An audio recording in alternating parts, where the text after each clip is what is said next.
The moment my son, Lucas, stood up at his own wedding reception, a lavish affair I had paid for entirely, and raised his champagne flute, not to toast his bride, but to deliver a shockingly cruel and calculated speech about how he had always dreamed of having a different, more successful father, a man who didn't live a quiet, unremarkable life.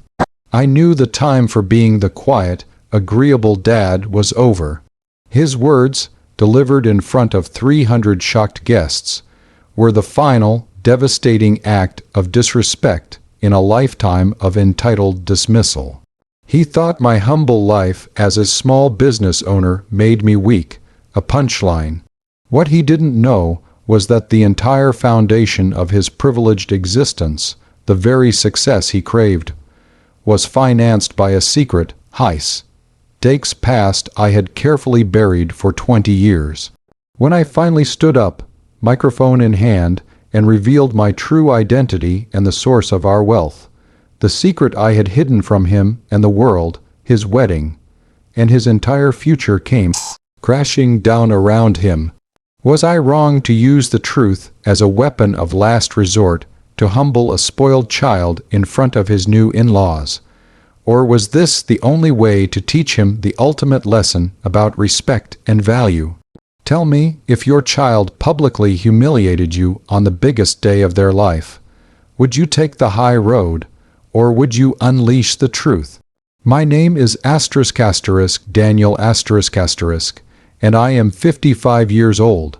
For the past 20 years, I have lived what most people would call a comfortable, deliberately low-profile life I own a successful but small chain of 3 local artisanal bakeries, a passion project that keeps me busy and provides a more than adequate income.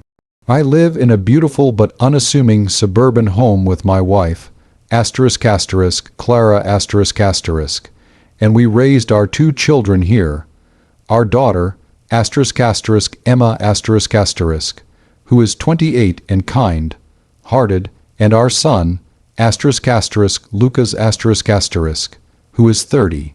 Lucas, unfortunately, has always been the source of tension.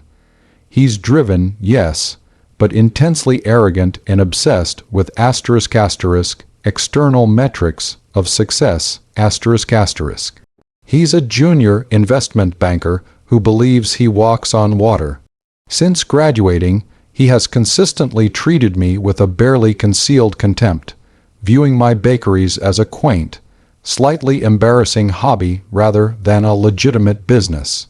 His favorite condescending phrase has always been, "Dad, if you had just been more aggressive when you were younger, we'd be living in Manhattan right now, not baking sourdough." He always craved a power father, a CEO, a hedge fund manager, someone who could open doors and project a ruthless image. He never respected the honest, quiet success I had built. His mother, Clara, always enabled him, believing that his ambition was simply a sign of genius, excusing his rudeness as just high standards. The worst offense came during the planning of his wedding to Victoria Victoria comes from an old, money family, and her parents, Mr. and Mrs. Harrington were initially skeptical of Lucas's humble background, viewing me as the soft-spoken baker. Lucas, desperate to impress them, repeatedly exaggerated his own career while minimizing mine. He told them my bakeries were a portfolio of real estate holdings and consistently made me feel like an embarrassing footnote. I paid for everything, the $80 venue, the open bar, the 10-course dinner. I did it because I love my son and I wanted him to be happy, despite his character flaws. I quietly put aside the disrespect, trying to be the good father he never appreciated. The reception was beautiful, held in a grand ballroom that shimmered with the wealth Lucas so desperately wanted to project. The speeches were finishing up, and the atmosphere was celebratory. Lucas had insisted on having the final, unrehearsed word. I should have known better. Lucas took the microphone, beamed at his new in-laws, and began his toast. He thanked Victoria, then the Harringtons, praising their ***, a clarity of vision and true success. ***, then he turned the knife toward me. And finally, to my parents, he began, his voice saccharine but filled with venom. Thank you for the money and the support, Dad. I know you did the best you could with your small, simple life. You taught me one very important lesson, to never settle for stability when ruthless ambition is an option. Every success I have achieved has been driven by the dream of having a different kind of father, a man who knows how to play the game and win at the highest level. The applause died. A heavy silence descended over the room. The Harringtons looked mortified. Clara looked nervously at Lucas, but said nothing. My other daughter, Emma, was tearing up. I felt a lifetime of quiet resentment boil over, mixed with the profound, public humiliation. He had not only attacked my career, but my character, on the one day I was supposed to be celebrating him. He had exposed my greatest vulnerability, my perceived simplicity. He didn't realize that simplicity was a choice, It was a cover ***. You see, 20 years ago, before the bakeries, before the quiet suburban life, I wasn't Daniel, the baker.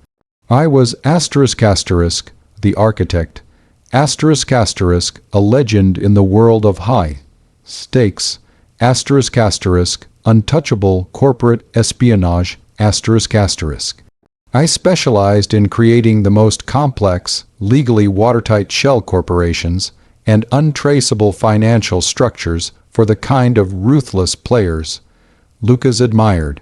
I was paid millions in untraceable cash to build impenetrable walls for people who wanted to vanish with fortunes. I was a ghost in the financial system. I had walked away when Lucas was 10 because the threat level had gotten too high, and I wanted my children to have a safe, normal life.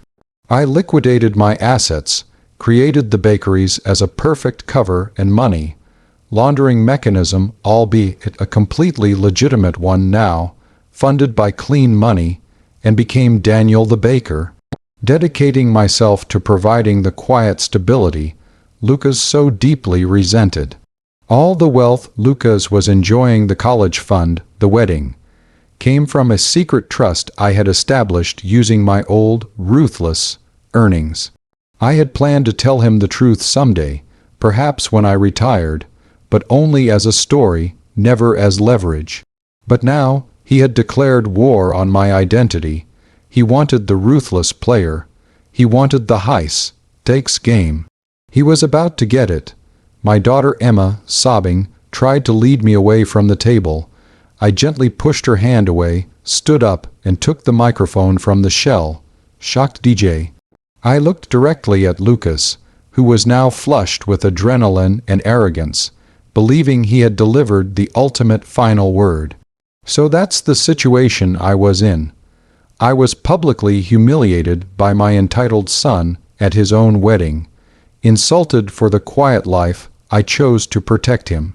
I had a devastating secret, a past identity as the architect, that could instantly demolish his arrogant self-image. Before I tell you about the precise, devastating words I spoke into that microphone and the chaos that followed, I want you to pause and comment below what you would have done in my shoes. Would you have quietly left, maintaining your dignity, or would you have dropped the bomb and revealed the truth? I dropped the bomb. I adjusted the microphone. The room was absolutely silent. I didn't raise my voice. I kept it low, calm, and utterly lethal. Lucas, I began, nodding slowly. You're right. You're entirely right about the lesson. I failed you. He actually smirked, thinking I was apologizing. But not in the way you think. I continued, my eyes locked on his. You said you dreamed of a different father, a father who knew how to play the game and win at the highest level. Ruthless man. I paused, scanning the room, my gaze resting on Mr. Harrington, the skeptical old money father-in-law. The truth, Mr. Harrington, is that I am indeed a highly successful businessman. My true work was never in baking. 20 years ago, my working name was the architect. The words hung in the air. Lucas just looked confused, but the older, richer guests, the Harrington's generation, registered the name instantly. Their eyes widened. I continued, delivering the full force of the secret. I specialized in building impenetrable off the books financial and legal structures for clients who operated far above the law. I made millions, more than Lucas will see in his lifetime. In 6 months before I quit. Lucas finally started to look uneasy. The money that paid for this entire wedding, Lucas, I said, pointing at the ballroom around us, the house you grew up in, your college fund, and the $150,000 down payment on your new condo that you told Victoria you earned. It all came from my ruthless past. It came from the architect's retirement fund. Then came the true, surgical strike, aimed directly at his perceived career success. But I didn't just bank the money, Lucas. I was meticulous. Everything I built was designed to be untraceable by anyone except me. I created a contingency plan.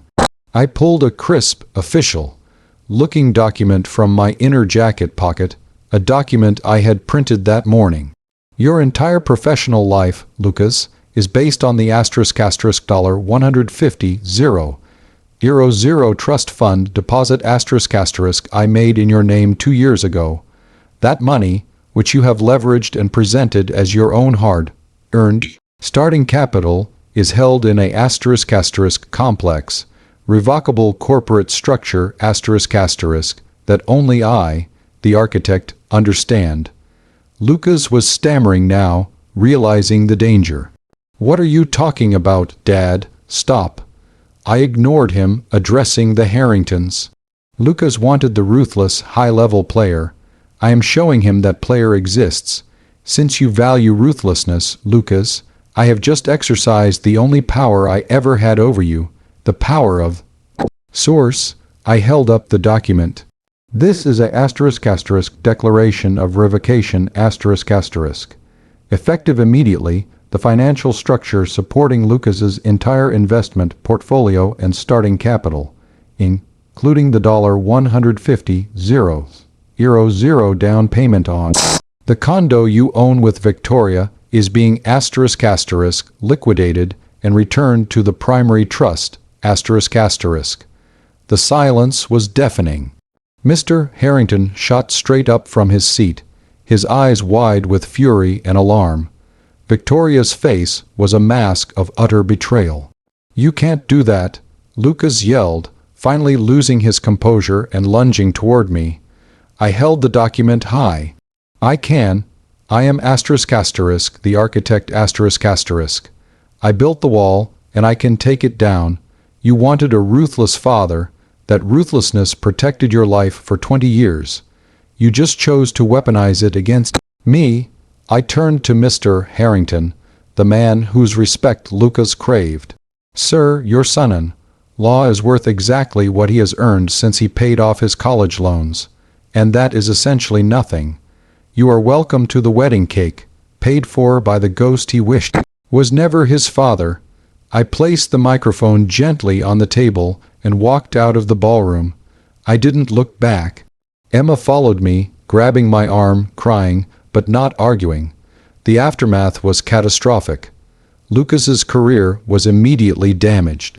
The Harringtons were furious, not necessarily about the money, but about the lie and the exposure They were obsessed with status and having a son-in-law who was revealed to be a complete financial fraud, leveraged by his baker father's secret millions, was the ultimate humiliation.